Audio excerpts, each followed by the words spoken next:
నెల్లాళ్ళు పోయాక గుడి గంటలకి ధ్వజస్తంభానికి ప్రదక్షిణానికి భాగవతులకి అలవాటు పడుతుంది. 2 నెలలు పోయాక లలితా సహస్రం పుస్తకం అడిగి పుచ్చుకుంటుంది. 3 నెలలు పోయాక లలితా సహస్రం చదువుతుంది. 4 నెలల తర్వాత ప్రవచనం వింటుంది. 6 నెలల తర్వాత ధ్యానం మొదలెడుతుంది. ఏడాది తర్వాత గొప్ప పూజ చేస్తుంది. 5 ఏళ్ల తర్వాత ఆయనే ప్రవచనం చెప్పచ్చు. ఎందుచేత నేను ఈ మాట అంటున్నానంటే అసలు మనసు అభ్యాసమునకు మాత్రమే లొంగుతుంది. మీరు ఈశ్వరుడితో ముడియడం దానికి నేర్పారనుకోండి, అది తప్పుకుంటుంటుంది భయంతో. అమ్మో అలా చేయకూడదు, అలా చేయకూడదు, అలా చేయకూడదు. ఈశ్వరుడు చూస్తున్నాడు, నువ్వేం చూస్తున్నావో, ఈశ్వరుడు చూస్తున్నాడు, నువ్వేం వింటున్నావో. రేపు పూజ చేయడానికి ఎడతావు కదా, అప్పుడు అడుగుతాడు, నువ్వేం పెద్ద మహానటుళ్ళ నట చక్రవర్తి నట సార్వభౌమాలాగా అక్కడికి వెళ్ళి కూర్చుంటే ఆయనకి తెలియదు అనుకోకు. నిన్న నేను చూసావు, ఏది కావాలని చూసావు, చూసి ఏ ఉన్మాదం పొందావు అని ఆయన అడిగాడు అనుకో, ఏం చెప్తావు? అవును అలా చూశాను, ఉన్మాదం పొందాను, నువ్వు నాకు పూజ చేయకు, అసహ్యం నీవంటే నాకు పోతలకి అని కాళ్ళు వెనక్కి తీసేసుకున్నాడు అనుకో, నీ బతుకు ఏమైపోతుంది? వద్దులేండి, దిక్కుమాలిన సుఖాలు ఎందుకు, కానీ పరమేశ్వరుడి దగ్గర నేను హాయిగా అధికారంతో వెళ్ళి కూర్చోగలిగిన అదృష్టం నాకు చాలు, కాబట్టి నాకు వద్దంటే. ఇప్పుడు భక్తి పాశముతో ముడివేశారనుకోండి, అది తిరస్కరిస్తుంది, వెనక్కి అడుగేస్తుంది. అందుకే శంకరాచార్యులు వారు శివానంద లహరి చేస్తూ మాట అంటారు, ఇదే ఇంద్రియములు వెనక్కి తిరిగిపోతే ఏమైపోతుందో తెలుసా? మనస్సు కానీ పవిత్రమైపోయింది అనుకోండి, ఆనందాశ్రుభిరాతనోతి పులకం నైర్మల్యతశ్చాదనం వాచాశంఖముఖైస్థితైశ్చ జఠరా పూర్తిం చరిత్రామృతైః రుద్రాక్షైర్భసితేన రక్షవపుషోత్ రుద్రాక్షైర్భసితేన దేవవపుషో రక్షాం భవద్భావనా పర్యంకే వినివేశ్య భక్తి జననీం భక్తార్భకం రక్షతి అంటారు. శంకరులకు చెల్లింది చెప్పడం. ఆనందాశ్రుభిరాతనోతి పులకం అలవాటు పడిపోయింది. ఇప్పుడు ఎవరో ఒక ఆవిడ కనపడ్డారు, ఆవిడ కూర్చుని మాట్లాడుకుంటున్నారు, అలా చూస్తూ ఉంటాడు ఆవిడ వంక, ఎడి దుర్మార్గుడు అలా చూస్తున్నాడు అనుకుని ఆవిడ అనుకుంటూ ఉంటుంది, ఏమంటే అలా చూస్తున్నారు ఏమన్నా అనుకోరా, అమ్మ కామాక్షిలా లేరండి ఆవిడ, నాకు ఆవిడ్ని చూస్తుంటే అచ్చు కామాక్షిదేవి జ్ఞాపకం వస్తుందండి, నా తల్లి పాదాలు గుర్తొస్తున్నాయండి. రామకృష్ణ పరమహంసని పల్లకీలో తీసుకెళ్తున్నారు శిష్యులు, అసుర సంధ్య వేళ అయింది, వేశ్యలందరూ వచ్చి ఇళ్ల ముందు నించున్నారు, విటులు అందులో అందమైన వాళ్ళ కోసం పరిశీలిస్తూ నడుస్తున్నారు. పరమహంసని శిష్యులు పల్లకీలో తీసుకెడుతున్నారు. పరమహంస అకస్మాత్తుగా పరదా తొలగించి చూశారు, ఒక వేశ్య పాదాల వంక చూశారు ఆయన, అంతే. ఆ పల్లకీలోంచి కిందకి దూకేస్తే శిష్యుల భుజాల మీద ఉన్న పల్లకీ పడిపోయి కొంతమంది శిష్యులు పడిపోయారు, మోస్తున్న వాళ్ళు. ఈయన పరిగెత్తుకుంటూ వెళ్ళిపోయి ఆ వేశ్య పాదాలు గట్టిగా కౌగలించుకొని జగదంబ జగదంబ జగదంబ అని అరిచారు. బలవంతంగా విడిపించి పల్లకీలో పడేసి తీసుకుపోయారు శిష్యులు. ఏమండి అనమతుందా, ఎంత అమర్యాద, ఏమిటండి ఆవిడని అలా పట్టుకున్నారు, వేశ్యని తప్పుకదు అన్నారు. ఆవిడ వేశ్య, నాకు నా తల్లి కాళికాదేవి కనపడింది, ఆ పాదముల వంక చూసినప్పుడు మా అమ్మ కనపడింది, మా అమ్మ పాదములని కౌగిలించుకున్నాను, అమ్మా ఇన్నాళ్ళకి కనిపించాయా నీ పాదాలని, పొంగిపోయానే, ఆమె వేశ్యని నాకు తెలియదు అన్నారు ఆయన. చూసిన చూపులో దోషం ఉందా, మనసు యందు ఉన్నతుందా నాకు చెప్పండి. విటులు తిరుగుతున్నారు, పరమహంస తిరిగారు, ఎవరిది అభ్యున్నతి? ఒక వేశ్య యందు కాళికాదేవి కనపడింది మహానుభావుడికి, పరమహంసకి. వివేకానందుడంతటి వాడికి అనుమానం వచ్చింది, ఇన్ని చెప్తారు కదా గురువుగారు, రాత్రి భార్య శారదాదేవితో కలిసి పడుకుంటారు, ఏం చేస్తారో చూస్తానని కిటికీ ఎక్కి చూశాడు పైకి.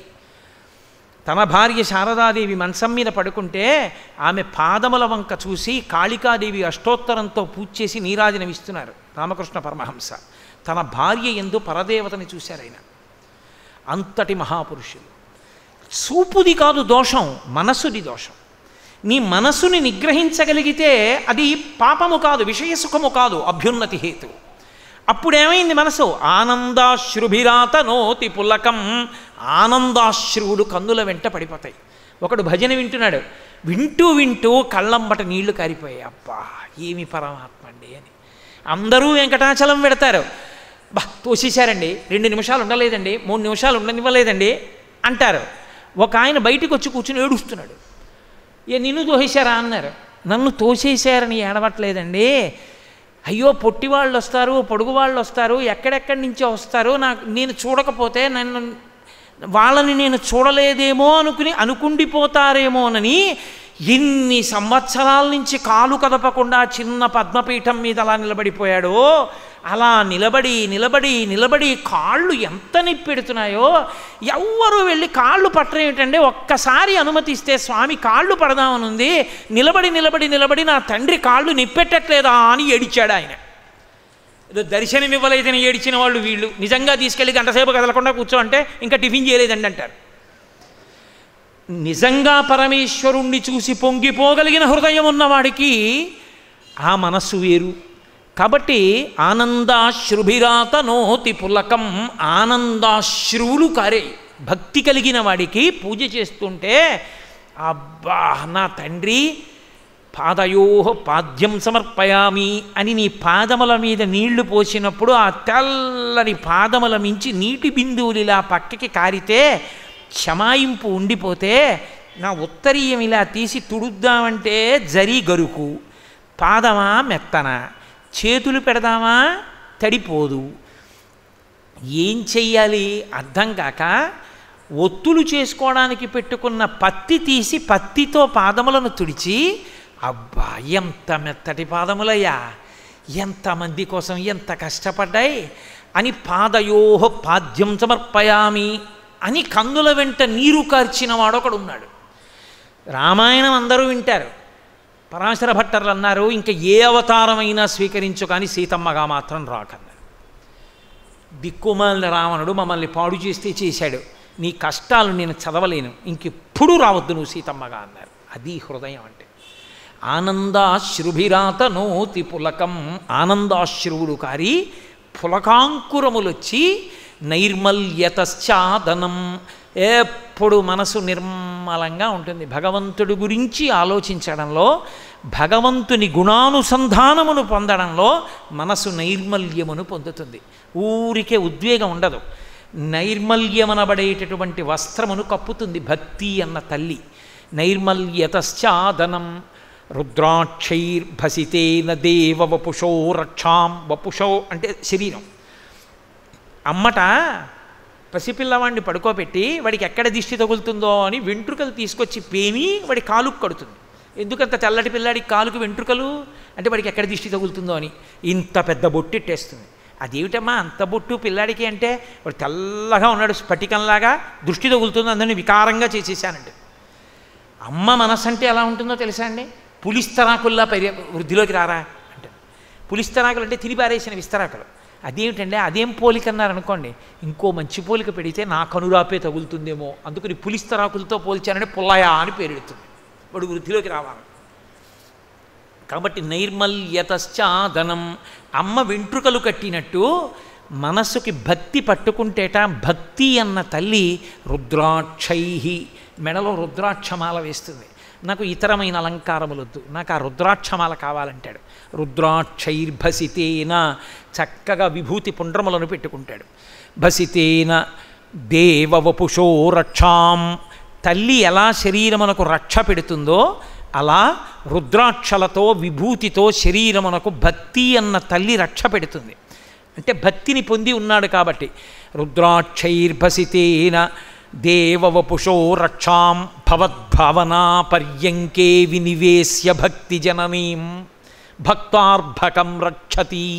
భక్తుడు అర్భకుడై ఉంటే వాణ్ణి పసిపిల్లవాణ్ణి ఊయల అమ్మ ఎలా ఊపుతుందో అలా భవద్భావనా పర్యంకే, పర్యంకం అంటే ఊయల, ఎప్పుడు భగవంతుడికి సంబంధించిన తలపులు తలపులు తలపులు అనేటటువంటి ఊయలలో ఊగుతూ ఉంటాట. ఎప్పుడు భక్తుడు పడుకుంటాడు, ఏవో పరమేశ్వరుడు గురించి తలుచుకుంటాడు, ఆ పోతన గారి పద్యాలు తలుచుకుంటాడు. అబ్బబ్బబ్బా ఏమి పరమేశ్వరుడండి, ఏమి పరమేశ్వరుడండి. చక్కగా పద్యాలు ఏవో చదువుకుంటూ ఉంటాడు, అవేవో తలుచుకుంటాడు, నిద్రకు ఉపక్రమిస్తాడు. అలరచంచలమైన ఆత్మలందుండని కలవాటు చేసని ఉయ్యాల. సహస్రదీపాలంకార సేవ జరుగుతుంటే ఆ ఉభయనాంచారులతో ఆ వెంకటరమణుడు ఊయల ఊగుతుంటే ఎంత వైభవోపేతంగా ఉంటుంది అంటాడు. ఏదో ఎక్కడో మంగళవాయిద్యం వినపడుతుంది. శ్రీశైలంలో చిత్రం చూశావు, గంగా పార్వతి సహిత మల్లికార్జునుడు అని కూర్చోపెట్టి స్వామికి కళ్యాణం చేస్తుంటే ఆ కళ్యాణ మంటపం, ఆ కళ్యాణం నిజంగా ఎంత గొప్పగా ఉంటుంది అక్కడ ఆ మంగళవాయిద్యం అంటాడు. ఎక్కడో హారతి గంట వినపడింది, సోమనాథులో మంగళహారతి ఎంత బాగుంటుందో 1 గంటకి ఇస్తారు అంటాడు. అంటే భవద్భావనా పర్యంకే ఎప్పుడు ఊయల ఊగుతుంటాడు. ఏదా ఊయల? పరమేశ్వరుడికి సంబంధించిన భావనలు.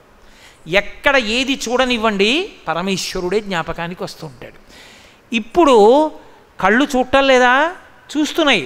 చూస్తే ఈశ్వరుడు గుర్తొస్తున్నాడు, పరదేవత గుర్తొస్తోంది. వింటున్నాడు, పరమేశ్వరుడు గుర్తొస్తున్నాడు. రుచి చూస్తున్నాడు, పరమేశ్వరుడు గుర్తొస్తున్నాడు. ఏం విచిత్రం అండి, పరమేశ్వరుడు ఎలా నిర్మాణం చేశాడండి అసలు ఇలాగా అంటాడు. ఓ బాదంకాయ, దాని అసాధ్యం కూడా గుత్తులు గుత్తులు గుత్తులు గుత్తులు కాసేస్తుంది.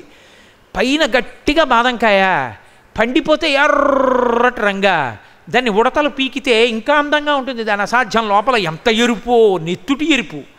దాన్ని తీసుకెళ్ళి కొడితే ఆ పై పప్పరంతా పోతే ఇంత చిన్న భరిణే. ఆ భరిణిని అడ్డంగా పెట్టి కొట్టకూడదు, నిలువుగా రాయి మీద పెట్టి రాతితో కొట్టేవాళ్ళం చిన్నప్పుడు. కొడితే కొంచెం బేటిచ్చేలా కొట్టాలి. కొడితే గోళ్ళు పెట్టి ఇలా తీస్తే లోపల ముత్యం పడుకున్నట్టుగా పడుకుని ఉంటుంది బాదం పప్పు. అది పైకి తీస్తే గోధుమ రంగు పొర. ఆ పొరంతా ఇలా చేత్తో తీసేస్తే తెల్లగా మెరిసిపోతూ అందులోంచి బయటికి వస్తుంది. నోట్లో వేసుకుంటే ఎంత కమ్మతనమో! ఏమిటి ఈశ్వర, దానిపైన ఆకుపచ్చటి కాండం పెట్టి అది ఎర్రబడేట్టు చేసి లోపల ఒక గట్టి భరిణ పెట్టి భరిణకి ఒక పక్క నుంచి కొడితే అది బేటిచ్చేట్టు చేసి గోళ్ళు పెట్టి గట్టిగా విప్పితే బద్దలై విచ్చుకునేటట్టు చేసి లోపల గోధుమ రంగు పొరలో బాదం పప్పు పెట్టి పొర తీసేస్తే తెల్లటి పప్పు పెట్టి ఆ పప్పు నోట్లో వేసుకుంటే అంత రుచా! ఏమి నీ నిర్మాణ ప్రజ్ఞ, అద్భుతం అన్నాడు. ఇప్పుడు ఆయనకి బాదంకాయ కనబట్టలేదు, బాదంకాయ నిర్మాణం చేసిన ఈశ్వరుడు యొక్క ప్రజ్ఞ గుర్తొచ్చింది. ఏమండి, ఏ చెట్టు అయినా వేరు కానీ బాదం చెట్టు వేరండి. ఏమిటో కానీ ఒక్కసారి పరమేశ్వరుడు సహస్ర బాహువులు చాచి నిలబడితే, కార్తవీర్యార్జునుడు నిలబడితే ఎలా ఉంటుందో అలా ఉంటుంది. నిటారుగా ఇలా వ్యాయామం చేస్తున్న వ్యక్తి చేతులు చాపినట్టు కొమ్మలన్నీ చాపి మధ్యలో స్థూలంగా ఒక్క కాండంతో నిలబడితే సహస్రబాహు అన్నట్టు 1000 చేతులతో పరమాత్మ నిలబడినట్టు లేదండి ఆ బాదం చెట్టు అంటాడు. అంటే ఏది చూడనివ్వండి భవద్భావనా పర్యంకే వినివేశ్య భక్తి జననీం భక్తార్భకం రక్షతి. ఇప్పుడు ఆయన కళ్ళు ఏమి పాడు చేశాయి ఆయన్ని? ఇప్పుడు ఆయన చెవులు ఏం పాడు చేశాయి ఆయన్ని?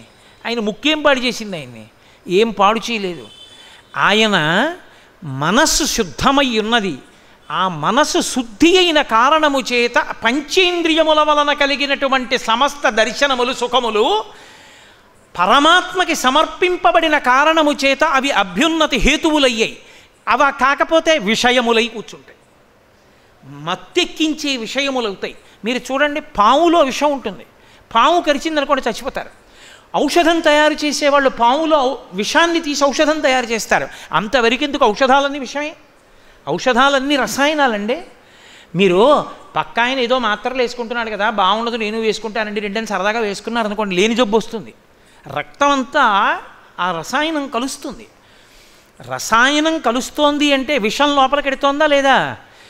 ఏ మోతాదులో ఆ విషం లోపలికెడితే శరీరాన్ని పాడు చేసేటటువంటి వ్యాధికారకమైనటువంటి క్రిములు నశిస్తాయో తెలుసుకున్న వైద్యుడు ఆ విషాన్ని ఎక్కిస్తే మీ అభ్యున్నతికి కారకమైంది.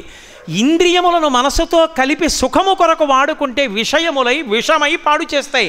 పరమేశ్వరుడికి అర్పణ చేస్తే ప్రథమో దైవ్యోభిషకు అయిన పరమేశ్వరుడు వైద్యుడై ఆయన మధ్యలో నిలబడితే పరమభక్తితో ఇంద్రియములు మనసు కలిపి వాడుకున్న వాడికి అమృతమై లోపల ఉన్న భవరోగాన్ని తీసివేసి వాడు పరమేశ్వరుణ్ణి చేరుకోవడానికి మార్గములయ్యాయి.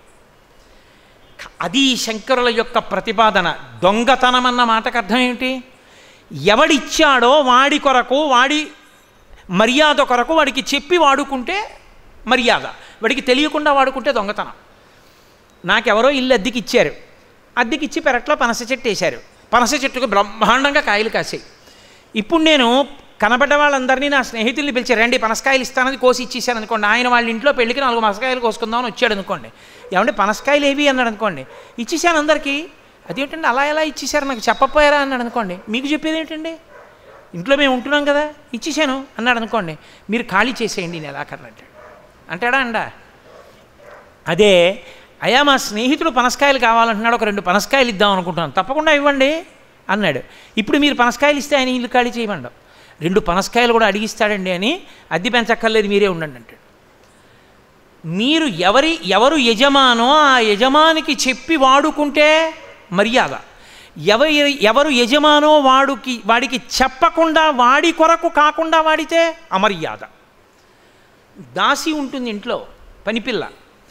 ఆ పనిపిల్ల తిరుగుతూ ఉంటుంది ఇంట్లో, తుడుస్తూ ఉంటుంది, కడుగుతూ ఉంటుంది. కడుగుతున్నప్పుడు తుడుస్తున్నప్పుడు అనేక పదార్థములు చూస్తుంది. టేబుల్ మీద పెట్టుంటాయి పళ్ళు, టీపాయ్ మీద పెట్టుంటాయి పళ్ళు, వంటింట్లోకి ఎడుతుంది, వంటిల్లు తుడుస్తుంది, వంటింట్లో కనపడతాయి తినే పదార్థాలు, ఏవో బిస్కెట్ల ప్యాకెట్లు అవి పెట్టుంటాయి. దానికి ఆకలి, కడుపు రగిలిపోతోంది.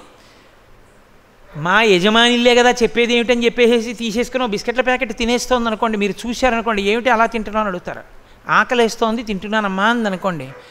ఆకలేస్తే అడిగి తినొచ్చుగా, అడగకుండా తినడం ఏమిటి అంటారా అనరా మీరు? అదే అమ్మ నాకు చాలా ఆకలేసేస్తోందమ్మా, ఈ గది తుడిచి బిస్కెట్లు తింటానమ్మా అందనుకోండి. గది తుడిచి బిస్కెట్లు తినడం ఎందుకే?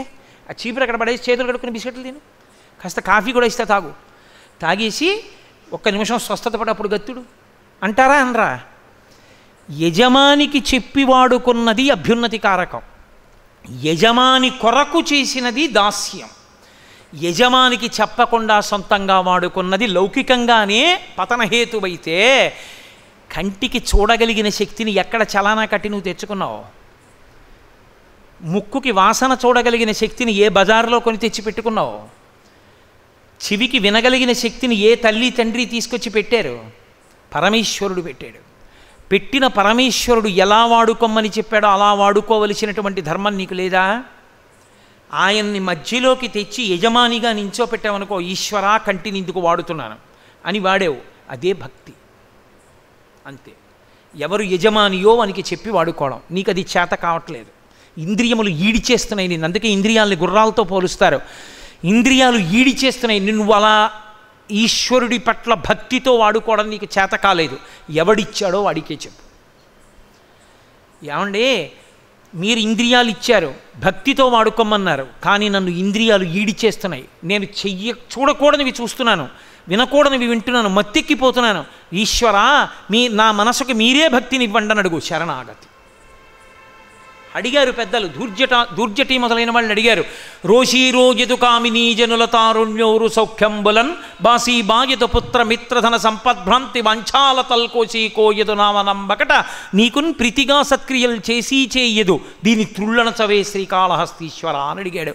మనసు యొక్క ఉద్ధతిని చెప్పాడు ఆయన. చెప్పి దీని తుళ్ళు అణిచు శంకర, అణిచి నీదాన్ని చేసుకో అన్నాడు. నువ్వు వాడుకోగలిగితే భక్తితో సాధన చెయ్యి. నువ్వు వాడుకోలేకపోతే పరమేశ్వరుడికి శరణాగతి చేసి పరమేశ్వరుడికి చెప్పి పరమేశ్వరానుగ్రహంతో భక్తితో ఉండడం నేర్చుకో. ఈ రెండిటితో ఏ కారణం చేతనైనా నువ్వు ఇంద్రియాల్ని భక్తితో వాడుకోవడం నేర్చుకున్న ఉత్తర క్షణంలో నువ్వు అభ్యున్నతి వైపుకి వెళ్ళిపోతావు. లేదా పాడు చేసేయడానికి ఒక ఇంద్రియం చాలు. వివేక చూడామణి చేస్తూ శంకర భగవత్పాదులు అంటారు, ఒక్క కన్ను చూపుకి ఒక జాతి మడిచిపోయింది. దీపపు పురుగులు దీపం దగ్గరికి వెళ్ళి పడిపోతుంటాయి, కింద అన్ని రెక్కలు పడిపోతాయి, అయినా వెళ్ళి పడిపోతూనే ఉంటాయి. శబ్ద లేడికి పాట అంటే ఇష్టం. వలపన్ని వేటగాడు చెట్టెక్కి కూర్చుని పాట పాడతాడు, ఓ పిచ్చి పాట. ఆయనే ఎంఎస్ సుబ్బలక్ష్మి కాదు, లేకపోతే లతా మంగేష్కర్ కాదు. ఆ పాట విని జింక పరిగెత్తుకొస్తుంది. ఆ శబ్దం వినడానికి ఇలా తలెత్తి చూస్తూ వలలో పడిపోతుంది. అది మళ్ళీ వెళ్ళిపోకుండా దుడ్డుకర్ర పట్టుకెళ్ళి ముందు కాళ్ళ మీద కొట్టి విరగొట్టేస్తాడు కాళ్ళు. ఇక వల విప్పేసినా వెళ్లకుండా విరిగిపోయిన కాళ్ళతో పడిపోతుంది. శ్రవణేంద్రియానికి లొంగిపోయినటువంటి జింక వలలో పడిపోతుంది. స్పర్శేంద్రియానికి అలవాటు పడిపోయిన ఏనుగు గోతులో పడిపోతుంది. పెద్ద గొయ్యి తవ్వి ఎండుకర్రలు పేర్చి ఆకులు వేసి ఆడ ఏనుగు యొక్క బొమ్మ తీసి పెడతారు. ఆడ ఏనుగు తగిలితే చాలు సంతోషం. మగ ఏనుగు పరుగు నొచ్చి దాని మీద నించుని ఆడ ఏనుగుకి ఒరుసుకుంటుంది బొమ్మకి. ఆడ ఏనుగు అనుకుని అంతే ఇలా అనేటప్పటికీ ఆ ఒంటి బరువుకి కర్రలు విరిగి గోతులో పడిపోతుంది. పడిపోగానే ఇక దానికి 10 రోజులు ఏమీ పెట్టరు. ఆకలితో దాహంతో అలమటించిపోయాక ఎవడొచ్చి పెట్టడం మొదలెట్టాడో వాడికి లొంగిపోతుంది. లొంగిపోయి అంకుశంతో పొడుస్తాడేమోనని తనని కట్టవలసిన గొలుసు కూడా తానే తీసి ఇచ్చేస్తుంది. ఎప్పుడూ కదిలే ఏనుగు కాళ్ల ముందు అంకుశం పెట్టి కానీ కూర్చున్నాడా మావటి, కాలు ఎత్తి కూడా వేయదు. కాలు ఎత్తిలా అంకుశం వెనక్కే వేస్తుంది, ముందుకి మాత్రం వేయదు. ఇలా వెనక్కి ఊపుతుంది, ఊపి మళ్ళీ అంకుశం వెనక్కి పెడుతుంది. మీరు ఎప్పుడైనా ఏ వెంకటాచలమో వెళ్ళినప్పుడు చూడండి, దాటదు అంకుశాన్ని. అంత గొప్ప ఏనుగు లొంగిపోయింది. స్పర్శ సుఖం కోసం అని చెప్పి వశమైపోయింది. వాసన కోసమని చెప్పి నశించిపోతోంది ఆ భ్రమరము. ఆ తుమ్మెద పువ్వులోకి వచ్చి తేనె తాగేసింది, వెళ్ళిపోవచ్చు కదా. సువాసన కోసమని అందులోనే పడుకుని సువాసనకి మత్తెక్కిపోయి పడుకుని నిద్రపోయింది. ఆ వాసన పీలుస్తూ రాత్రి పద్మం ముకుళించుకుంది. సాయంకాలానికి పల్సటి రెక్కలతో బయటికి రావడం చేత కాక కొట్టుకుంటోంది. చీకటి పడుతుంటే ఏనుగులు నీళ్లు తాగడానికి వస్తాయి సరోవరానికి. తామర పువ్వులన్నిటినీ తీసి కట్టకట్టి తొండంతో పైకి తీసి గట్టున పారేసి పాదాలతో తొక్కేయి. అందులోనే ఉన్న తుమ్మెద ఏనుగు కాలు కింద పడి నలిగి చచ్చిపోయింది. ముక్కు వాసనకి లొంగిపోయిన తుమ్మెదల జాతి ఏనుగు కాళ్ళ కింద పడి నశించిపోతోంది పద్మం ముకుళించుకున్నప్పుడు. రుచికి లొంగిపోయిన చేపల జాతి అంతా ఆహారం అయిపోతోంది.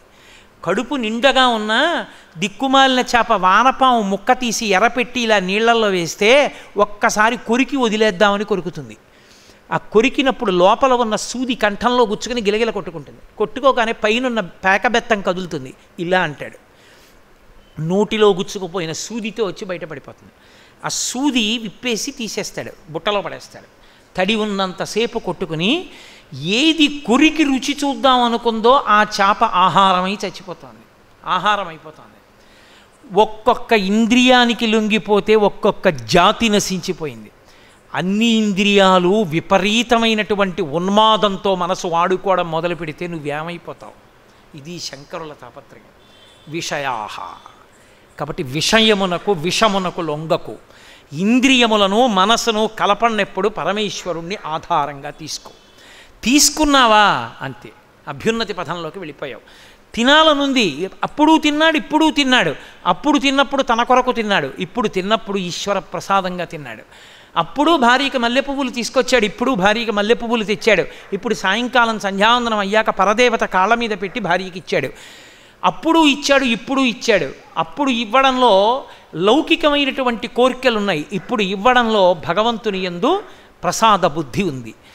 పూర్వం ఏది కనపడితే అది వాసన చూసి ఈశ్వరుడి దగ్గర పెట్టేవాడు, ఇప్పుడు కాదు. ముందు సర్వేశ్వరుడు వాసన చూడాలని ఆయన దగ్గర పెట్టి నిర్మాల్యంగా తీసి వాసన చూసి తల మీద పెట్టుకుంటున్నాడు. నీ మనసు మారింది, చేష్టితము మారలేదు. చేష్టితము కాదు నిన్ను ఉద్ధరించినది, నీ మనసు నిన్ను ఉద్ధరించింది. కాబట్టి మనసు సంస్కరింపబడాలంటే భక్తి పాశములను కట్టు. భక్తి పాశములు కట్టుకోవడానికి నీ శక్తి చాలదు, గురువాక్యములను బాగా విను. లేకపోతే ఎంత పాడైపోతావో, ఆఖరి స్మరణ నిన్ను ఎన్ని కోట్ల జన్మల కిందకి తీసుకెళ్ళిపోతుందో, ఎంత ప్రమాదానికి గురైపోతావో జ్ఞాపకం తెచ్చుకొని పరమేశ్వరుణ్ణి మధ్యలోకి తీసుకొస్తే ఇంద్రియములు మనస్సు పరమేశ్వరుడు ఇప్పుడు కలిశారు, అంతే. అంతా భక్తి అయిపోయింది. ఇప్పుడు నువ్వేది చూడు తప్పులేదు. ఒక జలపాతం పడుతోంది, అబ్బా ఏమి ఈశ్వరుని యొక్క నిర్మాణ ప్రజ్ఞ అండి, ఏమి ఆ జలపాత వేగం అండి. ఆ జలపాతం పడిపోతుంటే గంగావతరణం గుర్తు రావట్లా? ఏమంటే దాని చప్పుడు వింటుంటే అయ్య బాబోయ్ అనిపిస్తోందే. ఇక్కడి నుంచి ఆ ఘోష నిజంగా ఆకాశంలోంచి ఆ గంగ పడుతున్నప్పుడు పరమశివుడిలా నిలబడి ఎలా పట్టాడంటారు గంగని అన్నాడు. అప్పుడు జలపాతం చూడ్డానికి ఇప్పుడు జలపాతం చూడ్డానికి తేడా రాలా? అప్పుడు సూర్యబింబాన్ని చూస్తే అబ్బా ఎంత అందంగా ఉందో ఎర్రగా అన్నాడు. ఇప్పుడు సూర్యబింబాన్ని చూస్తే లోకరక్షైకుడు, 3 మూర్తులు కలిసిన మూర్తి అని ఆదిత్య హృదయం జరివాడు. నీ మనసు కారణం. కాబట్టి శంకర భగవత్పాదుల యొక్క ప్రతిపాదన ఏమి? కేచదస్యవహ, దొంగలెవరంటే చెప్పకుండా పట్టుకెళ్ళిన వారు. పరమేశ్వరుణ్ణి మధ్యలో పెట్టకుండా మనసు ఇంద్రియములను వాడుకుని విషయములను అనుభవిస్తే బతికున్నంతకాలం దొంగతనమే చేశావు కాబట్టి కారాగారంలోకి పోతావు, అంటే హీనమైన ఉపాధిలోకి పోతావు. నువ్వు దొంగవి కాదు, దొరవి. యజమానికి చెప్పి వాడుకున్నవాడే దొర. ఇంట్లో అరటి చెట్లు బోల్డ్ ఉన్నాయి. అయ్యా మా నాన్నగారి తద్దినం వచ్చింది, పితృకార్యం వచ్చింది, ఓ 10 అరిటాకులు కోసుకుంటున్నానని ఫోన్ చేశావు. ఏమిటంటే అది కూడా చెప్పాలంటండి, కోసుకోండి అన్నాడు అని ఫోన్ పెట్టేశాడు. ఇప్పుడు 10 కాదు 12 అరిటాకులు కోసుకో, తప్పులేదు. గొడవ వదిలిపోయిందంటే నువ్వు దొరవి. నువ్వు ఆ కోసుకునేటప్పుడు నీకు బెంగ ఉండదు. అదే నువ్వు చెప్పకపోతే అద్దె కోసం ఆయన వస్తాడేమో, అరిటాకులు ఎందుకు కోసారంటాడేమో, పెరట్లోకి వెళ్లకుండా వీధిలోనే నించుంటే గొడవ వదిలిపోతుందేమో, నీకు బెరుగ్గా ఉంటుంది. నువ్వు యజమానికి చెప్పి వాడుకో, ఇవి ఎవరిచ్చారో వాడికి చెప్పి వాడుకో. వాడికి చెప్పి వాడుకున్న తర్వాత నువ్వు చెప్పకో, ఈ దేనికి వాడకూడదో దానికి వాడలేవుగా. నువ్వు చూడకూడనివన్నీ చూడడానికి పరమేశ్వరా నువ్వు ఇచ్చిన ఈ కన్నులతో నేను దానిని చూస్తున్నాను అని చూడకూడదు ఎలా చూస్తావు? పరమేశ్వరా నువ్వు ఇచ్చినటువంటి ఈ నాలుక మీద నేను కళ్ళు పోస్తానని ఎలా పోస్తావు? పరమేశ్వరుడికి చెప్పి కళ్ళు పోస్తావా? దీని మీద లోపల వైశ్వానరాగ్ని వెలుగుతోంది యజ్ఞగుండం, అందులోకి తీసుకెళ్ళి సారా పోయగలవా నువ్వు? ఉన్మాదక ద్రవ్యాన్ని పొగని లోపలికి పీల్చగలవా నువ్వు? పరమేశ్వరుడికి ఇక్కడే ఉన్నాడు, చూస్తున్నాడు. నేను ఎలా పోస్తానండి? కళ్ళు ఇక్కడ యజ్ఞగుండంలో లోపల రగులుతుంటే అహం వైశ్వానరో భూత్వా ప్రాణినాం దేహమాశ్రిత, యజ్ఞగుండంలో కళ్ళు పోసిన వారీచినటువంటి వాడో కళ్ళు లోపలికి పోస్తే నేను అటువంటి వాడిని, నేను పోయినన్నాడు. ఆరోగ్య భయం చేత కాదు, ఈశ్వర భక్తి చేత. భక్తి కలిగింది, నీ ఉన్మాదములన్నీ ఆగిపోతాయి. విషయములు కావు ప్రసాదములు. భక్తి లేదు విషయములు, భక్తి లేని విషయములు బంధనములు, భక్తి కలిగిన ప్రసాదములు అమృతమునకు కారణములు. దాని చేత అమృతత్వమును పొందుతావు. కాబట్టి కీచదస్యవ విషయ, ప్రసాదం ఎప్పుడైంది? భగవంతుడి అనుగ్రహంతో. ఇది తెలుసుకో, జీవితాన్ని దిద్దుకో. ఇది శంకర భగవత్పాదుల యొక్క ప్రతిపాదన. కోవైరి రేపు మాట్లాడతారు. అబ్బా, అసలు ఏవి ప్రశ్న వేస్తారో మహానుభావుడు. రేపటి రోజు సాయంకాలం ఆ ప్రశ్నకి జవాబుని యస్తు అనుద్యోగ అంటారు. చిన్న మాటలో చెప్తారు. అమ్మో ఏమి మాటలో, ఏమి శంకర భగవత్పాదులో. రేపు సాయంకాలం ఆ ప్రశ్నకి జవాబు ఏమిటో తెలుసుకుంటే ఒళ్ళు గగురు పొడుస్తుంది. అమ్మో ఇంత జాగ్రత్తగా ఉండవలసిన అవసరం ఉందా అని. మనకి ఈశ్వరుడు ఏది ఇచ్చాడో దాన్ని ఎంత జాగ్రత్తగా వాడాలో అర్థమవుతుంది. కాబట్టి రేపు సాయంకాలం దాన్ని శంకర భగవత్పాదుల అనుగ్రహంతో పరిశీలన చేద్దాం. మంగళాశాసన పరై మదాచార్య పురోగమై సర్వైశ్చ పూర్వైరాచార్యై సత్కృతాయాస్తు మంగళం. మంగళం కోసలేంద్రాయ మహనీయ గుణాత్మనే చక్రవర్తి తనూజాయ సర్వభౌమాయ మంగళం. ఉమాకాంతాయ కాంతాయ కామితార్థప్రదాయినే శ్రీగిరీశాయ దేవాయ మలినాథాయ మంగళం. కరచరణకృతం వా కర్మవాక్కాయజం వా శ్రవణనైనజం వా మానసం వాపరాధం విహితమవిహితం వా సర్వమేత్తక్షమస్వ శివ శివ కరుణాబ్ధే శ్రీ మహాదేవ శంభో. సర్వం శ్రీ ఉమామహేశ్వర పరబ్రహ్మార్పణమస్తు. స్వస్తి.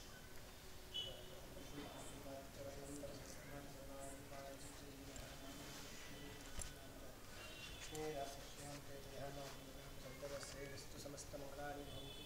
నిత్యశ్రేయస్సు నిత్యమంగళాని భవంతు.